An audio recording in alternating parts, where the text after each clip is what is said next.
Hello friends, welcome to my channel stocks and investment Tamil. இந்த வீடியோவில் குரோனாக்ஸ் lab IPO ரிவ்யூவை பார்க்க போகிறோம். ஃபார்மா செக்டர் இருக்கிற கம்பெனியாக இருக்காங்க. லாங் டேர்ம் இன்வெஸ்ட்மெண்ட்டுக்கு கரெக்டாக இருக்கான்னு சொல்லி பார்த்துருவோம். நீங்கள் இந்த சேனலோட ஃபர்ஸ்ட் வியூவராக இருந்தீங்கன்னா நீங்கள் இந்த சேனலுக்கு வந்து மறக்காமல் சப்ஸ்கிரைப் பண்ணுங்கள். உங்கள் ஆதரவை தெரிவிங்க. ஆல்ரெடி சப்ஸ்கிரைபராக இருந்தீங்கன்னா உங்கள் ஆதரவுக்கு மிக்க நன்றி. டிஸ்க்ளைமர் என்னன்னா, நாங்கள் செபி ரிஜிஸ்டர்ட் ஃபினான்ஷியல் அட்வைசர் கிடையாது. நீங்க இன்வெஸ்ட்மெண்ட் டிசிஷன் எடுக்கிறதுக்கு முன்னாடி ஒரு செபி ரிஜிஸ்டர்ட் ஃபினான்ஷியல் அட்வைசரை மறக்காம கன்சல்ட் பண்ணணும். இந்த கம்பெனி 2008 ஸ்டார்ட் பண்ண கம்பெனி. இவங்க high purity speciality fine chemicals தயாரிக்கிற கம்பெனியா இருக்காங்க. லைக் பாஸ்பேட், சல்ஃபேட், அசிட்டேட், குளோரைட்னு சொல்லி கெமிக்கல்ஸ் தயாரிக்கிறாங்க.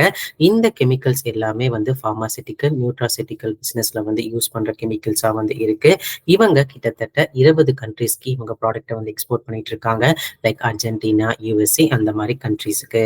இந்த கம்பெனியோட ஃபினான்ஷியல் ஸ்டேட்மெண்ட்ஸ் வந்து பார்ப்போம். இந்த கம்பெனி 2021 ரெவன்யூ 62 கோடி வந்து பார்த்துருக்காங்க. அதுல ப்ராஃபிட் வந்து பார்த்தீங்கன்னா 9 கோடி பார்த்துருக்காங்க.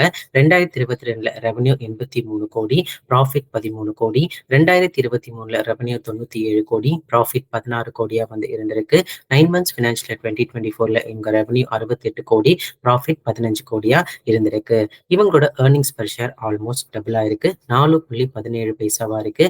Return on net Worth percentage 25.66% இருக்கு. Net asset value per share 16.25 இருக்காங்க. ஜீரோ டெட் கம்பெனியா வந்து இருக்காங்க. இந்த கம்பெனியோட லிஸ்டட் பிஎஸ் யாரெல்லாம் வந்து பாத்தீங்கன்னா டாட்பா சிண்டான் ஃபார்மா, டான்ஃபாக் industries, Neogen chemicals, Sigachi industries, DMCC speciality கெமிக்கல்ஸா வந்து இருக்காங்க. ரெவன்யூ வைஸ் பார்க்கும்பொழுது இவங்க சின்ன கம்பெனியா இருக்காங்க. அவங்க பிஎஸ் கம்பேர் பண்ண சொல்லும் பொழுது இவங்களோட இபிஎஸ் வந்து பாத்தீங்கன்னா கீழே இருந்து தேர்ட் பெஸ்டா வந்து இருக்கு. Return on net Worth percentage வந்து பாத்தீங்கன்னா ஆல்மோஸ்ட் அவங்க பிஎஸ் வந்து பீட் பண்ணிருக்காங்க. இவங்களோட நெட் அசெட் வேல்யூ வந்து பாத்தீங்கன்னா கீழே இருந்து 2வது இடத்துல வந்து இருக்காங்க. இந்த கம்பெனியோட IPO dates 3rd to 15 June 2024. IPO price 129 ரூபாயிலிருந்து 136 ரூபாய் ஒரு ஷேர் இருக்கு. Entirely offer for sale IPO. Lot size 110 share 14,960 ரூபாய் இன்வெஸ்ட் பண்ற மாதிரி இருக்கும். ஃபேஸ் வேல்யூ 10 ரூபாய். Retail allocation 35%. Listing on NSE and BSE. இந்த கம்பெனியோட allotment date 6 June 2024. Initiation of refund 7 June 2024. Transfer of shares to demat account 7 June 2024. IPO listing date 10 June 2024 இருக்கு. இப்போ இந்த கம்பெனியோட பெர்ஃபார்மன்ஸ் எப்படி இருந்திருக்கு, வேல்யூவேஷன்ஸ் எப்படி இருக்கு, short term long term view எப்படி இருக்க போகுது, லிஸ்டிங் கெயின்ஸ் எப்படி இருக்க போகுதுன்னு சொல்லி பார்த்துருவோம். ஓவராலா இந்த கம்பெனியோட ரெவன்யூ ஃப்ரம் எக்ஸ்போர்ட்ஸ் வந்து பார்த்தீங்கன்னா 37.46% சிஏஜிஆர்ல வந்து இன்க்ரீஸ் ஆயிருக்கு கடந்த 3 ஃபினான்ஷியல் இயர்ல. பிளஸ் இந்த கம்பெனியோட எக்ஸ்போர்ட் ரெவன்யூ மட்டுமே ஆல்மோஸ்ட் ஒரு 20-25% வந்து கடந்த 3 வருஷத்துல வந்து இருந்திருக்கு. கஸ்டமரை ஆட் பண்றதா இருந்தாலும் சரி, ஆவரேஜ் நம்பர் ஆஃப் கஸ்டமர்ஸை சர்வ் பண்றதாலும் சரி, இயர் ஆன் இயர் வந்து இந்த கம்பெனிக்கு இன்க்ரீஸ் ஆயிருக்கு. ஜீரோ டெப் கம்பெனியா இருக்காங்க. ரெவன்யூ சிஏஜிஆர் வந்து ஃபினான்ஷியல் 2021 to 2023 23.70%, எபிட்டா சிஏஜிஆர் வந்து 21.90%, பேட் சிஏஜிஆர் பார்த்தீங்கன்னா 30.68% வந்து இருக்கு. ரிட்டர்ன் ஆன் ஈக்விட்டியா இருந்தாலும் சரி, ரிட்டர்ன் ஆன் கேபிட்டல் எம்ப்ளாய்டா இருந்தாலும் சரி 20% மேல கன்சிஸ்டன்டா இந்த கம்பெனி மெயின்டைன் பண்ணிக்கிட்டு வராங்க. ஓவராலா இவங்க ரெவன்யூ வந்து பார்மாசிட்டிக்கல் பிசினஸ்ல இருந்தா வருது. இந்த பார்மாசிட்டிக்கல் பிசினஸோட டொமஸ்டிக் கன்சம்ஷன் வந்து பாத்தீங்கன்னா 8% சிஏஜிஆர்ல இன்க்ரீஸ் ஆகிறதுக்கு வாய்ப்பு இருக்கிறதாகவும், எக்ஸ்போர்ட் வந்து பாத்தீங்கன்னா 7% சிஏஜிஆர்ல இன்க்ரீஸ் ஆக வாய்ப்பு இருக்குன்னு சொல்லி எதிர்பார்க்கப்படுது. இந்தியா வந்து பாத்தீங்கன்னா இந்த குளோபல் ஏபிஐ ப்ரொடியூசர்ல 3rd லார்ஜஸ்டா வந்திருக்காங்க. 8% மேனுஃபேக்சர் மார்க்கெட் ஷேர் வந்து வச்சிருக்காங்க. 500+ டிஃப்ரெண்ட் ஏபிஐஸ் வந்து வச்சிருக்காங்க. ஸோ இந்த பார்மாசிட்டிக்கல் மார்க்கெட், இந்த ஏபிஐ மார்க்கெட் வந்து 13.7% சிஏஜிஆர்ல அடுத்த 4 வருஷத்துக்கு வந்து இன்க்ரீஸ் ஆக வாய்ப்பு இருக்குன்னு சொல்லி எதிர்பார்க்கப்படுது. ஸோ இதை பார்க்கும்பொழுது இந்த கம்பெனிக்கு வந்து கொஞ்சம் பிரைட் ப்ராஸ்பெக்டஸ் வந்து தெரியுது. இவங்களோட வேல்யூவேஷன்ஸ் எடுத்து பார்க்கும்பொழுது பிரைஸ் டு புக் வேல்யூ 8.37 இருக்கு.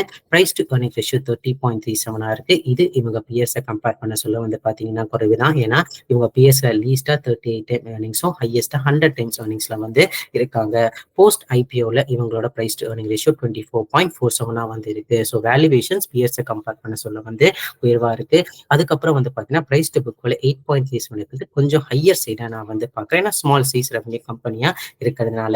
கிரே மார்க்கெட் பிரீமியம் வந்து பார்த்தீங்கன்னா, ரூ. 55 ஒரு ஷேருக்கு காமிக்குது. எஸ்டிமேட்டட் லிஸ்டிங் பிரைஸ் ரூ. 191 40.44% அளவுக்கு லிஸ்டிங் தர வாய்ப்புகள் இருக்கு. இந்த கம்பெனில இருக்க ரிஸ்க்லாம் என்னன்னு சொல்லி வந்து பார்த்தீங்கன்னா, இவங்க பார்மாசூட்டிக்கல் இண்டஸ்ட்ரியை நம்பி தான் வந்து மெயின் பிசினஸ் வந்து இருக்காங்க. அதுல ஏதாச்சும் அப்ஸ் அண்ட் டவுன்ஸ் வந்து தெரிஞ்சினாலயோ, யுஎஸ்ஏல ஏதாவது வந்து குளோபல் எக்கனாமிக் ஸ்லோடவுன் தெரிஞ்சாலே இந்த கம்பெனியோட ரெவென்யூ பாதிக்கப்பட வாய்ப்புகள் வந்து இருக்கு. அது மட்டும் இல்லாம இவங்க அந்த கார்பனேட், அசிட்டேட், சல்ஃபேட், குளுக்கனேட் அந்த மாதிரி சொல்லி சில ப்ராடக்ட்ஸ்லாம் வந்து தயாரிக்கிறாங்க. அதுல பாஸ்பேட் அண்ட் சிட்ரேட் மார்க்கெட் வந்து பாத்தீங்கன்னா அடுத்த 5 வருஷத்துல வால்யூம் வைஸ் இன்க்ரீஸ் ஆனாலும் வேல்யூ வைஸ்ல வந்து குறையறதுக்கு வாய்ப்பு இருக்குன்னு சொல்லி எதிர்பார்க்கப்படுது.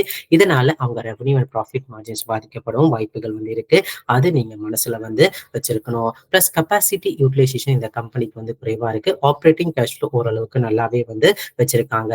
சேல்ஸ் growth முக்கியமா பார்க்க முடியாது. ப்ராஃபிட் வைஸ் ஓரளவுக்கு வந்து இவங்க நல்லா பெர்ஃபார்ம் பண்ணியிருந்தாலும் சேல்ஸ் growth வைஸ் வந்து பாத்தீங்கன்னா இந்த கம்பெனி கிட்டத்தட்ட 31.68% ஃபினான்ஷியல் இயர் 2022 இருந்தது.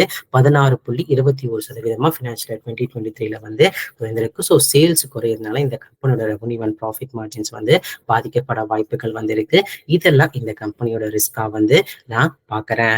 ஸோ லிஸ்டிங் கெயின்ஸ் அப்ளை பண்றவங்க நான் என்ன சொல்ல விரும்புறேன்னா, இந்த கம்பெனிக்கு 40% அளவுக்கு லிஸ்டிங் கெயின்ஸ் வந்து இப்போ தென்படுதுங்க. ஓரளவுக்கு வந்து பாத்தீங்கன்னா மெட்ரிக்ஸ் வைஸ் ஒரு நல்ல கம்பெனியா வந்து இருக்காங்க. ஸோ அதனால ஒரு நல்ல லிஸ்டிங் கெயின்ஸ் தரத்துக்கு வாய்ப்பு இருக்கு. பிளஸ் போஸ்ட் எலெக்ஷன் ரிசல்ட்ஸ்க்கு அப்புறம் தான் இவங்க லிஸ்டிங் வந்து இருக்கு. அதே மாதிரி ரூலிங் பார்ட்டிக்கு ஏத்தாம ரிசல்ட்ஸ் வந்துச்சுன்னா புல் மார்க்கெட் வந்து இன்னும் கொஞ்சம் பிக்கப் ஆச்சுன்னா இந்த கம்பெனி இன்னும் நல்ல லிஸ்டிங் கெயின்ஸ் தரத்துக்கு வாய்ப்புகள் இருக்கு. ஆனா ஆப்போசிட் சைட்ல போனா அந்த லிஸ்டிங் கெயின்ஸ் கொஞ்சம் பாதிக்கப்பட வாய்ப்பு இருக்கு. அது நீங்க மனசுல வச்சுக்கணும். ஸோ ஷார்ட் டேர்ம்ல வந்து பாத்தீங்கன்னா இவங்களோட சேல்ஸ் growth வந்து குறைஞ்சிருக்குங்க. ஏபிஐ பிசினஸ் மார்க்கெட் வந்து பாத்தீங்கன்னா ரீசென்ட் டைம்ஸ்ல அந்த அளவுக்கு இல்ல. லாரஸ் லேப் கூட இந்த குவார்டர்ல தான் ஓரளவுக்கு நல்ல ரிசல்ட்ஸ் வந்து கொடுத்திருக்காங்க. ஏன்னா அவங்க ஏபிஐ ஃபார்முலேஷன் பிசினஸ் தான் நிறைய ரெவன்யூ வந்து அவங்களுக்கு கான்ட்ரிபியூட் வந்து பண்ணுது. பிளஸ் இந்த API business financial year 2025 pickup ஆகும்னு சொல்லி அவங்கள வந்து அவங்களோட ரீசென்ட் ரிசல்ட்ஸ் கமெண்ட்ரியில வந்து சொல்லியிருக்காங்க. ஸோ அது மட்டும் இல்லாம சைனா ஏதாவது டீவேல்யூவேஷன் ஆஃப் பண்ணாங்கன்னா அவங்க கெமிக்கல் பிசினஸ் வந்து கொஞ்சம் பிக்கப் ஆச்சுன்னா ஸோ நம்மள மாதிரி இந்தியா கெமிக்கல் பண்ற கம்பெனிஸ் வந்து கொஞ்சம் பிரச்சனை ஆகிறதுக்கு வந்து வாய்ப்புகள் வந்து இருக்கு. ஏன்னா சைனா தான் 44% மார்க்கெட் ஷேர் இந்த கெமிக்கல் பிசினஸ்ல வந்து வச்சிருக்காங்க.